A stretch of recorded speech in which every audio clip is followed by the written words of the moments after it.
Sugar is anything but sweet. When you think of sugar, you may picture pastries or maybe even brownies. Although these treats may taste sweet, their hidden effects on human health are far from it. In this presentation, we'll discuss the truths and consequences of sugar overconsumption while offering strategies to help combat this rising concern.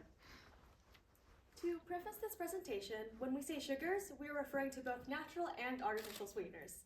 This includes the zero-calorie sweeteners, not just your everyday white cane sugar, brown sugar, etc. Now, going into our project, the original research question was, should sugar consumption be regulated due to its detrimental health effects? And after thoroughly researching the health effects of the consumption of sugar, we concluded that it should indeed be regulated for the sake of public health. Now let's dive into the main problem that led us to this conclusion. The problem lies in how the overconsumption of sugar affects our minds and bodies. Research shows that sugar isn't a harmless indulgence. It's linked to addiction-like behaviors, chronic illnesses, and an impairment of your well-being. Let's start by understanding addiction. Sugar addiction is no longer a myth. It is a scientifically proven reality with profound implications. Studies by Leonard and Dovskin reveal that sugar can be as addictive as cocaine, hijacking the brain's reward system and trapping us in a cycle of dependence. Sugar addiction begins with compulsive use, where the brain triggers a release of dopamine, creating cravings so strong that we reach for sugary items even when we're full. This causes tolerance. When we're exposed to too much consumption of sugar, the brain's effects are dulled, so we reach for more sugar in order to feel the same satisfaction. Finally, there is a loss of control. Despite knowing all the negative health effects, such as diabetes, obesity, we still reach for these sugary items.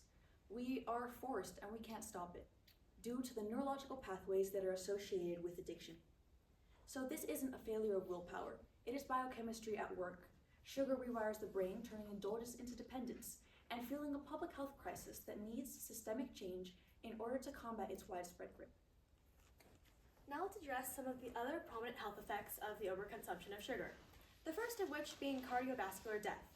Cardiovascular death, or mortality, is defined as death due to diseases of the heart or blood vessels.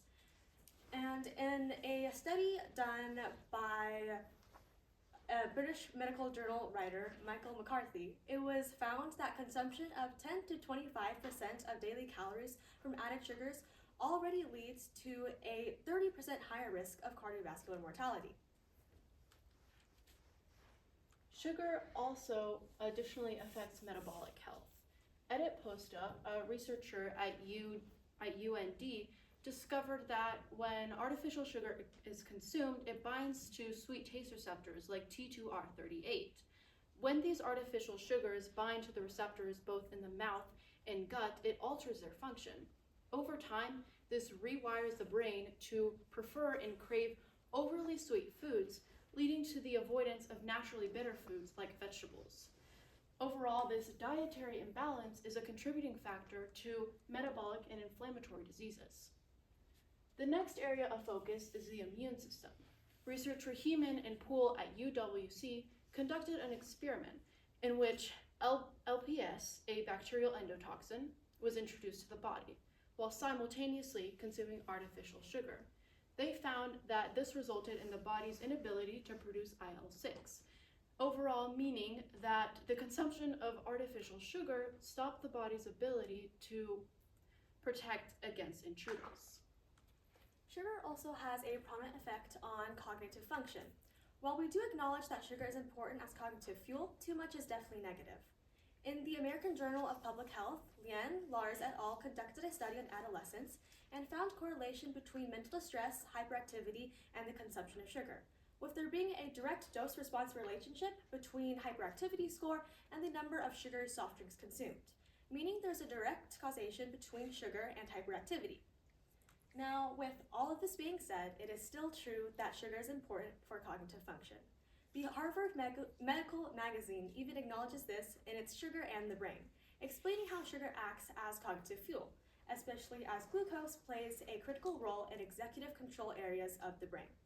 The key here is that overconsumption is the issue, for minimal amounts of sugar do not pose a real threat. Now we're going to talk about the solutions.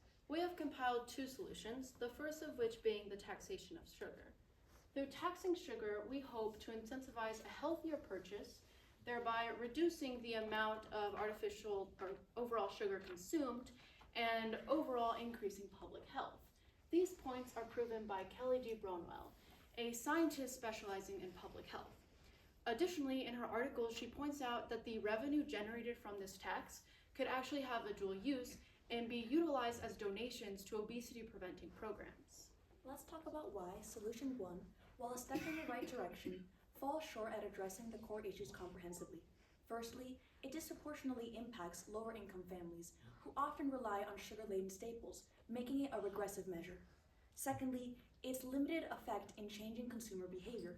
Such studies have shown that only 8% of consumption is lowered by sugar taxation, a modest shift at best. Lastly, there's the formidable sugar industry, backed by billions and billions of dollars and lobbying efforts, which can easily delay, weaken, or even derail such initiatives.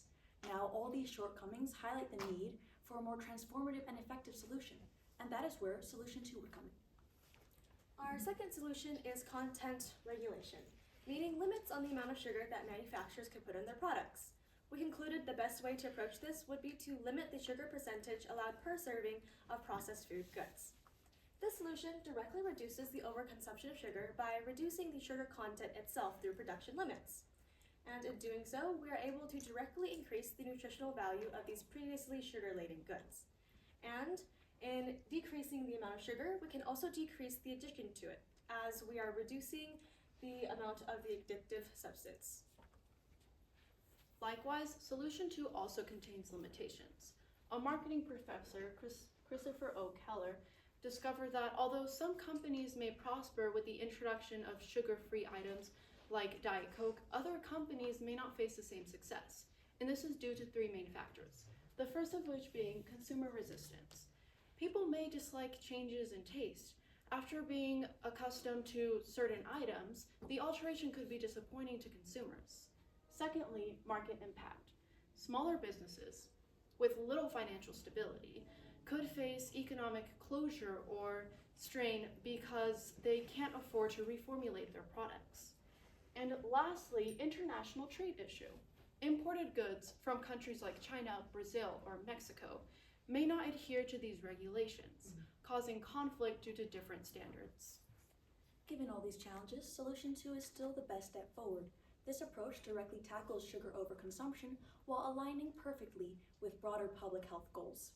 Solution 2 seems like the more impactful and effective solution. Well, did you know that according to the CDC, the average American consumes around 17 teaspoons of added sugar daily, far exceeding the recommended limit of 6 teaspoons for women and 9 teaspoons for men. Unlike Solution 1, which indirectly addresses the issue, Solution 2 addresses the problem at its core, limiting the amount of sugar allowed in products during the manufacturing process. Now, this proactive measure not only ensures that healthier products are the default on store shelves, but it also minimizes sugar overconsumption without the need of vigilizing consumers.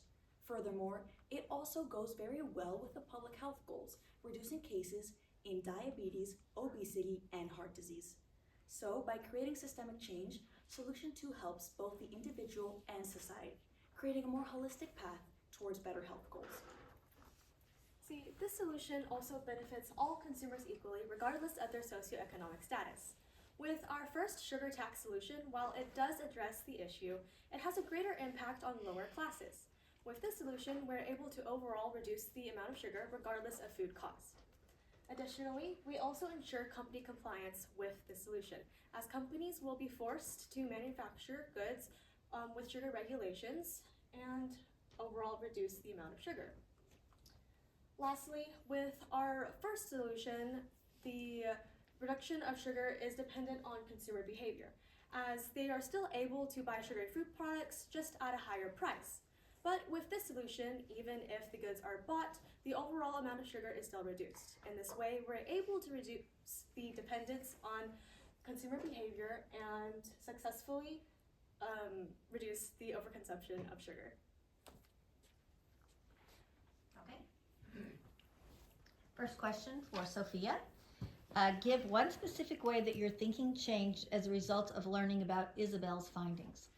My thinking changed a lot after reading about Isabel's findings.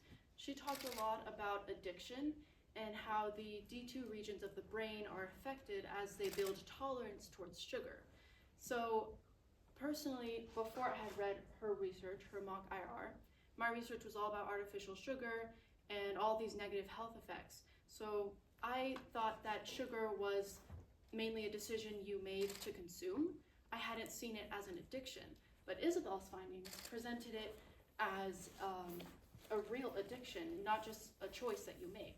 Specifically, one of her findings that was really impressive was rats that were already, and this was the research, rats that were already exposed to cocaine, so they already knew how to take it.